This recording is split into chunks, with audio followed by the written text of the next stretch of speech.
हालचाल आज रही बालेश्वर जिला तथ्य देइछन्ति गंगाधर राउत और उपस्थापन मु सरिता साहू। बालेश्वर जिलार चांदीपुर और धामरारू चलित मास दुई थर दुईटी अत्यंत शक्तिशाली अत्याधुनिक क्षेपणास्त्र सफल परीक्षण करा जायछि।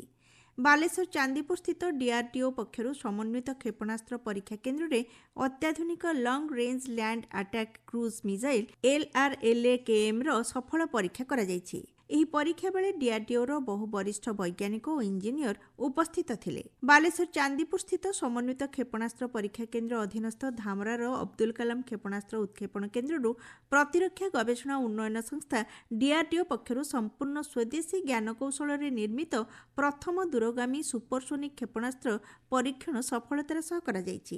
ଏହି ସୁପରସୋନିକ୍ କ୍ଷେପଣାସ୍ତ୍ରର ପରୀକ୍ଷା ବେଳେ ଡିଆରଡିଓର ବହୁ ବୈଜ୍ଞାନିକ ଓ ଇଞ୍ଜିନିୟରମାନେ ଉପସ୍ଥିତ ରହି କ୍ଷେପଣାସ୍ତ୍ରର ଗତିବିଧି ଉପରେ ନଜର ରଖିଥିଲେ। ଭାରତର ଏହି ପ୍ରଥମ ଦୂରଗାମୀ ସୁପରସୋନିକ୍ କ୍ଷେପଣାସ୍ତ୍ରକୁ ହାଇଦ୍ରାବାଦ ସ୍ଥିତ ଅବଦୁଲ କଲାମ କ୍ଷେପଣାସ୍ତ୍ର କମ୍ପ୍ଲେକ୍ସରେ ବିକଶିତ କରାଯାଇଛି। ବାଲେଶ୍ୱରଠାରେ ଜିଲ୍ଲାସ୍ତରୀୟ ଦୁର୍ନୀତି ନିବାରଣ ସପ୍ତାହ 2024 ପାଳିତ ହୋଇଯାଇଛି। ସଭାରେ ମୁଖ୍ୟ ଅତିଥି ଭାବେ ଡକ୍ଟର ସତ୍ୟଜିତ ନାୟକ ପୋଲିସ ଉପମହାନିରୀକ୍ଷକ ଯୋଗ ଦେଇଥିବା ବେଳେ ଆରକ୍ଷୀ ଅଧୀକ୍ଷକ ରାଜପ୍ରସାଦ, ମଣ୍ଡଳୀୟ ବନ ଅଧିକାରୀ ଖୁଶୱନ୍ତ ସିଂ, ଆରକ୍ଷୀ ଅଧୀକ୍ଷକ ରାହୁଲ ପିଆର ସମ୍ମାନିତ ଅତିଥି ଭାବେ ଯୋଗ ଦେଇଥିଲେ।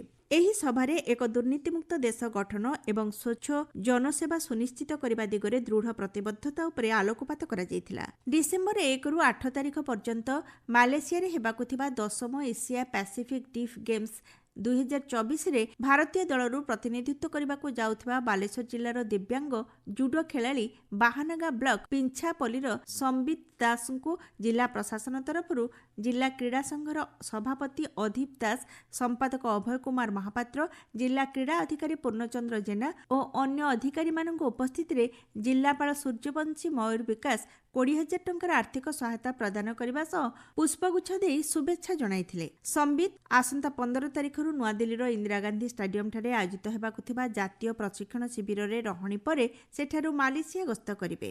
ବାଲେଶ୍ୱର ସଦ୍ଭାବନା ସଭାଗୃହଠାରେ ଜିଲ୍ଲାସ୍ତରୀୟ ପ୍ରେସ୍ ଦିବସ ପାଳିତ ହୋଇଯାଇଛି। ଏହି କାର୍ଯ୍ୟକ୍ରମରେ ସାଂସଦ ପ୍ରତାପ ଚନ୍ଦ୍ର ଷଡ଼ଙ୍ଗୀ, ବାଲେଶ୍ୱର ସଦର ବିଧାୟକ ମାନସ ଦତ୍ତ, ଜିଲ୍ଲା ପରିଷଦ ଅଧ୍ୟକ୍ଷ ନାରାୟଣ ପ୍ରଧାନ, ଅତିରିକ୍ତ ଜିଲ୍ଲାପାଳ ସୁଧାକର ନାୟକ ଏବଂ ଫକୀରମୋହନ ବିଶ୍ୱବିଦ୍ୟାଳୟର ସ୍ନାତକୋତ୍ତର ପରିଷଦ ଅଧ୍ୟକ୍ଷ ପ୍ରଫେସର ଭାସ୍କର ବେହେରା ଉପସ୍ଥିତ ଥିଲେ।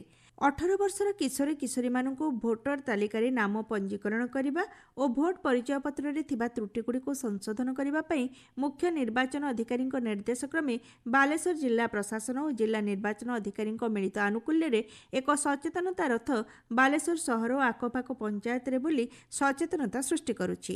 ବାଲେଶ୍ୱର ଜିଲ୍ଲାରେ ମୌଳିକ ସାକ୍ଷରତା ଓ ସଂଖ୍ୟା ଜ୍ଞାନର ଅଗ୍ରଗତି ନିମନ୍ତେ ପ୍ରଥମ ସମୀକ୍ଷା ବୈଠକ ଅନୁଷ୍ଠିତ ହୋଇଯାଇଛି। ଜିଲ୍ଲାପାଳଙ୍କ ଅଧ୍ୟକ୍ଷତାରେ ଅନୁଷ୍ଠିତ ଏହି ବୈଠକରେ ଜିଲ୍ଲାରେ ପ୍ରାଥମିକ ଶିକ୍ଷା ଭିତ୍ତିଭୂମିକୁ ସୁଦୃଢ଼ କରିବା ଦିଗରେ ବିସ୍ତୃତ ଭାବରେ ଆଲୋଚନା କରାଯାଇଥିଲା। ଜଳ ଜୀବନ ମିଶନ ଅନ୍ତର୍ଗତ ଜିଲ୍ଲା ଜଳ ଓ ପରିମଳ ମିଶନ ପକ୍ଷରୁ ଜିଲ୍ଲା ପରିଷଦ ସମ୍ମିଳନୀ କକ୍ଷରେ ସାଂସଦ ପ୍ରତାପ ଚନ୍ଦ୍ର ଷଡ଼ଙ୍ଗୀ, ବିଧାୟକ ସୁବାସିନୀ ଜେନା, ସନ୍ତୋଷ ଘଟୁଆ, ମାନସ ଦତ୍ତ, ଜିଲ୍ଲା ପରିଷଦ ଅଧ୍ୟକ୍ଷ ନାରାୟଣ ପ୍ରଧାନ, ଜିଲ୍ଲାପାଳଙ୍କ ଉପସ୍ଥିତିରେ ବିଶ୍ୱ ଶୌଚାଳୟ ଦିବସ 2024ର ଉଦ୍ଘାଟନୀ ଉତ୍ସବ ପାଳିତ ହୋଇଯାଇଛି।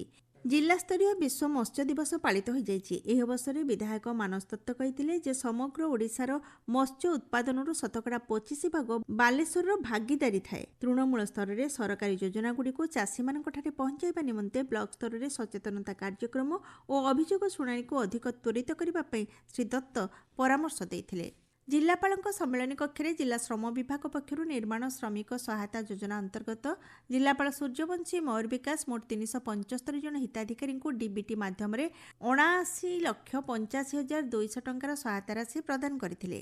ଭାରତ ସରକାରଙ୍କର ଆନ୍ତଃ ମନ୍ତ୍ରଣାଳୟ କେନ୍ଦ୍ରୀୟ ଟିମ୍ ବାଲେଶ୍ୱର ଜିଲ୍ଲାର ବାତ୍ୟା ଦାନାରେ ବିଶେଷ ଭାବେ ପ୍ରଭାବିତ ସୋର, ସିମୁଳିଆ ଓ ସଦର ବ୍ଲକଗୁଡ଼ିକୁ ପରିଦର୍ଶନ କରିଛନ୍ତି।